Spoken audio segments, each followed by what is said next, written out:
En ces jours-là, comme il y avait de nouveau une grande foule, et que les gens n'avaient rien à manger, Jésus appelle à lui ses disciples et leur dit : « J'ai de la compassion pour cette foule, car depuis 3 jours déjà, ils restent auprès de moi et n'ont rien à manger.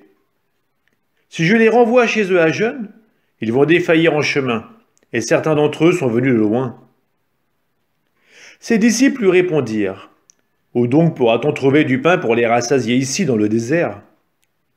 Il leur demanda : « Combien de pain avez-vous » Ils lui dirent : « 7. » Alors il ordonna à la foule de s'asseoir par terre. Puis prenant les 7 pains et rendant grâce, il les rompit, et il les donna à ses disciples pour que ceux-ci les distribuent. Et ils les distribuèrent à la foule.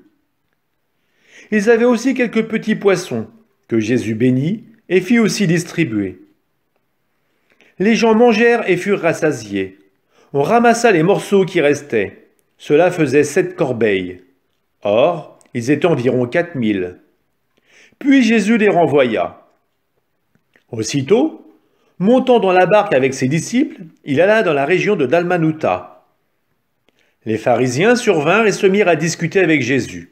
Pour le mettre à l'épreuve, ils cherchaient à obtenir de lui un signe venant du ciel. Jésus soupira au plus profond de lui-même et dit : « Pourquoi cette génération cherche-t-elle un signe ? Amen, je vous le déclare.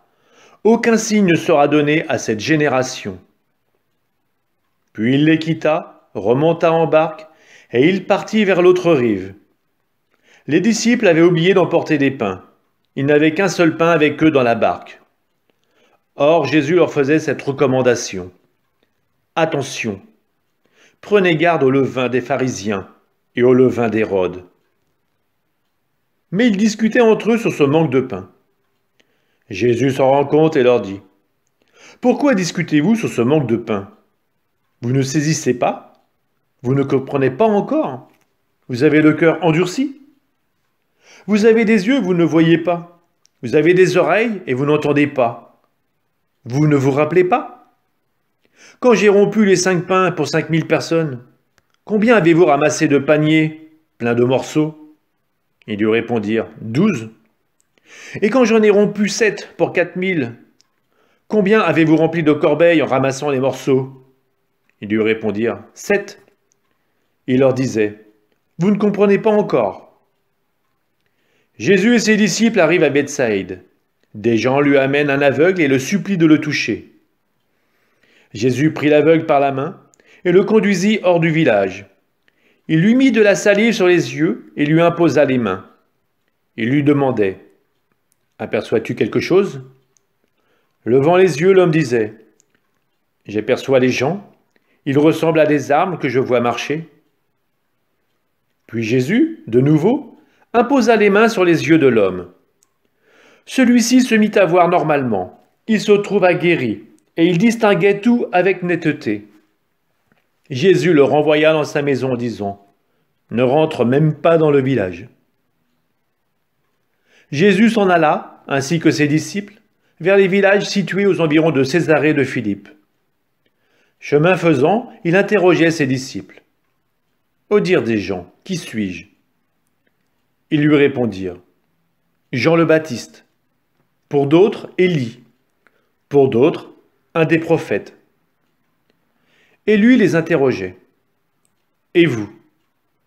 Que dites-vous ? Pour vous, qui suis-je ? Pierre, prenant la parole, lui dit : tu es le Christ. Alors il leur défendit vivement de parler de lui à personne.